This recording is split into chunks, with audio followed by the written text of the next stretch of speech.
Notre prochaine invitée, c'est Mme Marie-Pierre Poulain, qui est directrice générale de DPME International, pour nous parler. Ben, écoutez, je vais dire, c'est un communiqué de presse qu'on a reçu qui nous dit que les résultats d'une étude permettent de constater que le succès du Québec en matière d'exportation est en bonne partie entre les mains des PME. Oui. Bonjour, madame. Bonjour. Comment allez-vous? Ben bien. Oui. Bon, c'est la première fois qu'elle fait de la télévision, fait qu'on va faire ça bien simplement. Madame Poulain, dites-moi, d'abord, je ne vous cache pas que j'ai été surpris, là. Qu'est-ce qui fait, parce qu'on parle de grandes entreprises internationales, puis pourtant, c'est les PME qui exportent le plus. C'est quoi le phénomène? Le phénomène, c'est qu'au Québec, dans l'ensemble de la province, on a vraiment un très grand tissu de PME, point manufacturière pour la région Chaudière-Appalaches, beaucoup. Mais ce qui explique beaucoup le niveau d'exportation. Quand on regarde la quantité d'entreprises qui exportent, oui, une grande entreprise va exporter beaucoup de volume, mais le fait de la masse de toutes nos petites entreprises, puis l'effort commun de tout ça, amène qui ont un bon poids dans le chiffre d'affaires au niveau des exportations. Est-ce qu'on doit recevoir ça positivement? C'est une bonne nouvelle. Oui, parce que une économie qui est diversifiée avec un paquet de PME, ça fait une économie qui est beaucoup plus forte quand il arrive des fluctuations économiques. Une grande entreprise, c'est génial. Ça l'amène beaucoup de volume, beaucoup d'emplois aussi. C'est une grande force dans l'économie. On a besoin de grandes entreprises. Mais en même temps, ce qui vient solidifier une grande entreprise quand il arrive des variations dans le cycle économique, quand ça plie le genou, ça se ressent dans l'économie. Tandis que quand tu viens combler ton économie avec beaucoup de de PME, j'ai des petites, là, il y en a des belles PME qui commencent à être d'une bonne grosseur, mais ça vient comme solidifier ton économie puis amener une belle variété dans tout ça. Ce qu'on a vécu à Montmagny en 2004, la fermeture de Whirlpool, qui est une grande entreprise. Oui. Et maintenant, Montmagny est formé de petites et moyennes entreprises, de PME. Mais c'est quoi la différence entre une grande entreprise? Qu'est-ce qui fait que tu es une PME ou que tu es une grande entreprise?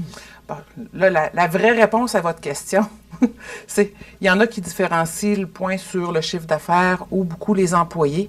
Généralement, quand on commence à parler 250 employés et moins, c'est de la PME.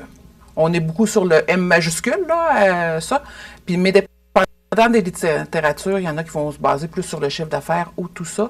En Chaudière-Appalaches, quand on commence à avoir 250 employés et plus, on commence à être une plus grande entreprise. On commence à être une belle grosse PME, là, mettons.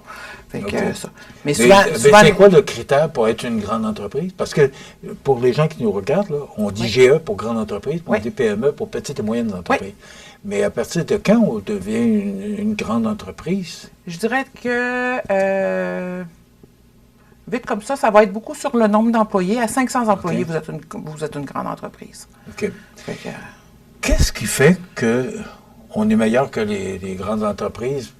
Pourquoi les PME? Parce qu'on est plus performant, on a plus le contrôle sur notre entreprise? Bien, une PME, une petite entreprise, c'est comme un bateau. Beaucoup plus facile de piloter un voilier, en tout cas, de le faire tourner de bord qu'un grand paquebot. Fait que les grandes entreprises sont imposants et tout ça, et sont importants. Mais quand on veut, sont beaucoup moins agiles quand il s'agit de changer de cap, de réorienter ses marchés, d'innover aussi. Les petites entreprises vont être beaucoup plus facilement malléables. Comment se portent nos PME dans Chaudière-Appalaches? Parce que, bon, vous représentez le commerce international Québec pour Chaudière-Appalaches. Oui. Comment se portent nos entreprises dans Chaudière-Appalaches? Parce que inflation, on a eu aussi la pandémie, les augmentations de taux d'intérêt. La pénurie de main-d'œuvre. On a l'impression de se faire frapper de tous les bords. Oui. Si je peux prendre l'expression, comment ça va? Nos PME sont mis à rude épreuve de ce temps-ci, dans le sens qu'effectivement, l'inflation, les taux d'intérêt, la pénurie de main-d'œuvre, tout ce que vous venez de nommer. C'est vrai, j'avais oublié la main-d'œuvre. C'est ça vient, ça demande à nos entreprises de continuellement se réinventer. Mais de fait, l'ensemble des organisations pour s'ajuster puis faire face à ces défis-là. Fait que oui, il y a un certain ralentissement économique, donc il faut se mettre à développer des ventes penser un peu à l'international aussi avec ça. Quand on parle de pénurie de main-d'œuvre, il faut innover dans nos manières, soit de recruter notre marque employeur, penser à l'automatisation, la robotisation. C'est ça. Mais sincèrement, en Chaudière-Appalaches, ils se débrouillent quand même bien, nos PME. Dans le sens que oui, il y a des forces externes qui agissent comme ça. On sent qu'il y a un certain ralentissement économique, mais on dirait, je ne sais pas si c'est dans l'ADN de la région, mais on est des débrouillards. Fait que de continuellement de faire face aux défis avec un petit coup de pouce une fois de temps en temps, on y arrive. Je suis confiante pour l'avenir. J'aime ça vous entendre, c'est de la musique à mes oreilles. Qu'est-ce qui fait? Parce qu'on dit qu'on pourrait quintupler, on pourrait être encore bien plus fort que ça, les PME. Oui. Qu'est-ce qui fait que, est-ce qu'on est timide, est-ce qu'on est gêné de développer nos entreprises? Parce qu'on pourrait exporter encore plus qu'on le fait là. Oui. Puis pourtant, on est à 65,3 %. Oui. Bien, le fait, c'est qu'on a deux marchés naturels au niveau de l'exportation, les États-Unis et l'Ontario. Parce que quand on parle des exportations à notre niveau, c'est hors Québec. Donc, les autres provinces dans le Canada, nous, on considère ça comme étant de l'exportation. Donc, hors Québec, hors Canada. Fait que, il y a une grosse, il y a deux marchés principaux, l'Ontario et les États-Unis. Mais une fois que vous avez commercialisé... Et non le reste du Canada? Bien, on exporte dans le reste du Canada, mais notre marché principal, je pense qu'un peu plus que la moitié de nos exportations hors Québec, à l'intérieur du Canada, c'est vers l'Ontario. C'est normal aussi, la grosse population au Canada est en Ontario. Fait que, il y a beaucoup de pouvoir d'achat à ce niveau-là, mais il y a aussi beaucoup d'entreprises en Ontario, que ce soit tout le long des Grands Lacs et tout ça, là. Il y a vraiment beaucoup. Mais une fois qu'on a exporté notre produit en Ontario, bien, la province à côté, le Manitoba, la Saskatchewan, l'Alberta, la Colombie-Britannique et les Maritimes peuvent en avoir de besoin aussi. Fait que, une fois que tu as tracé la trail, excusez l'anglicisme. Ben, on comprend très bien, oui.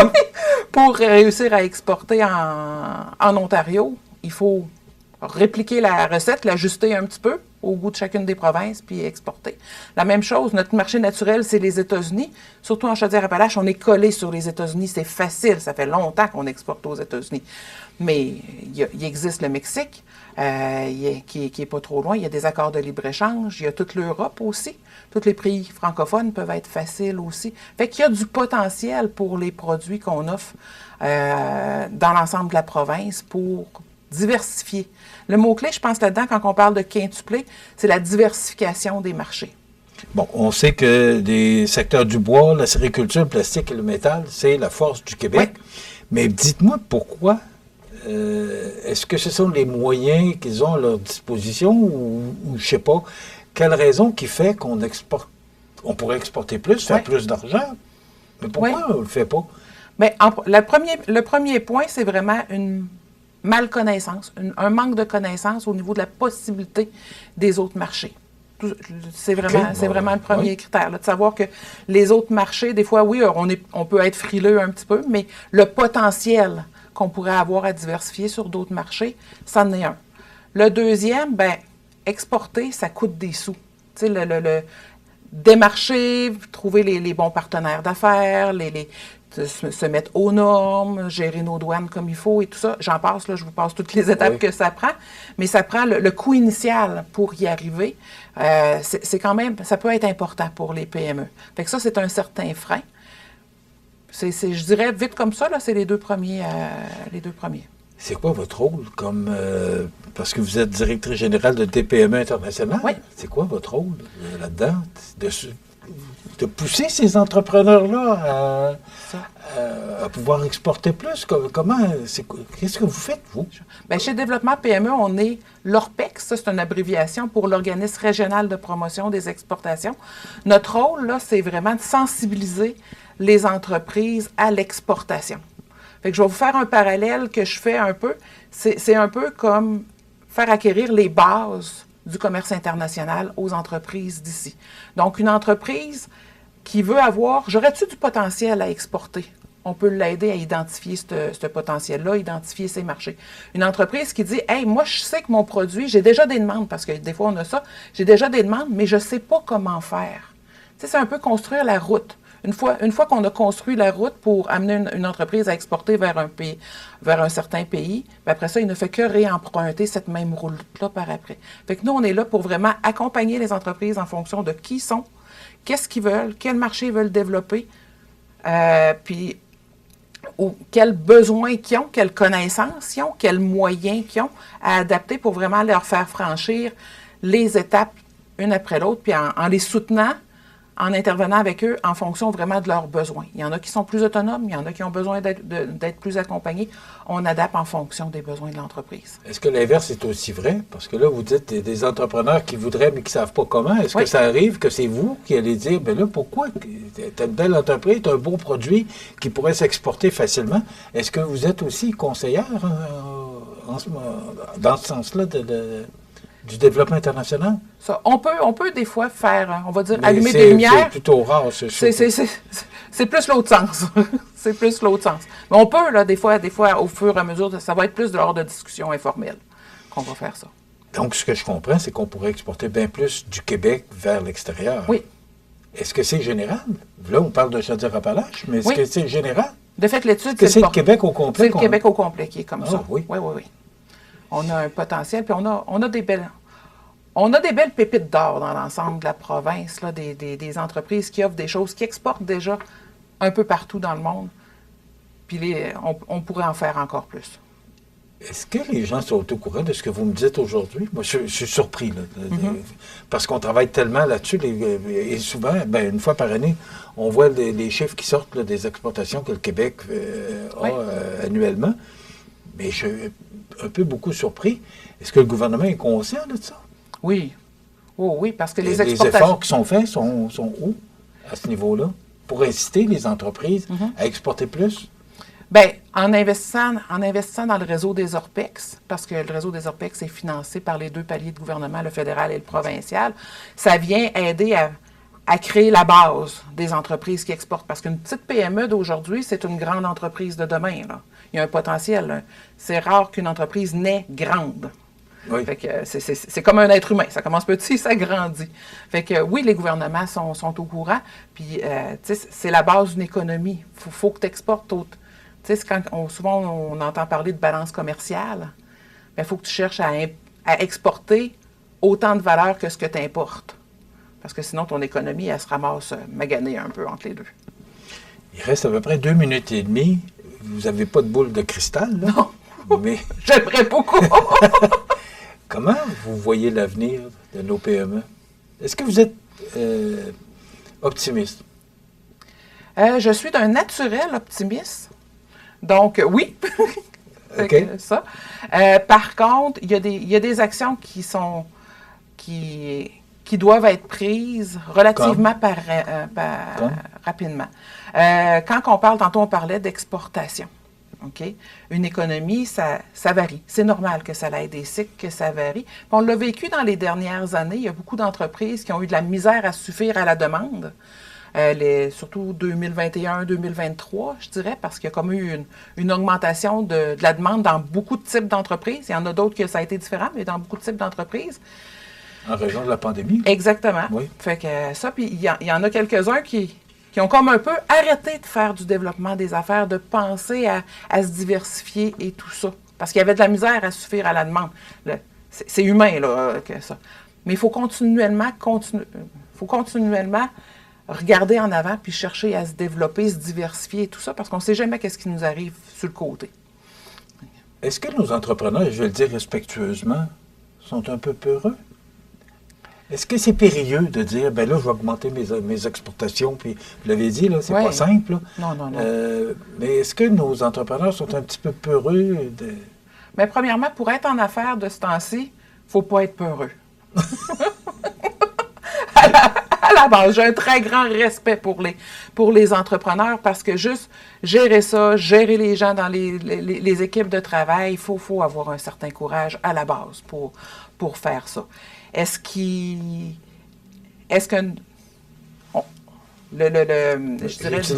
utilisé le mot peureux, là, mais, et je l'ai dit là, respectueusement, mais est-ce qu'il y a un autre terme qu'on pourrait utiliser Parce que vous le dites, Ça. c'est pas simple, c'est pas facile.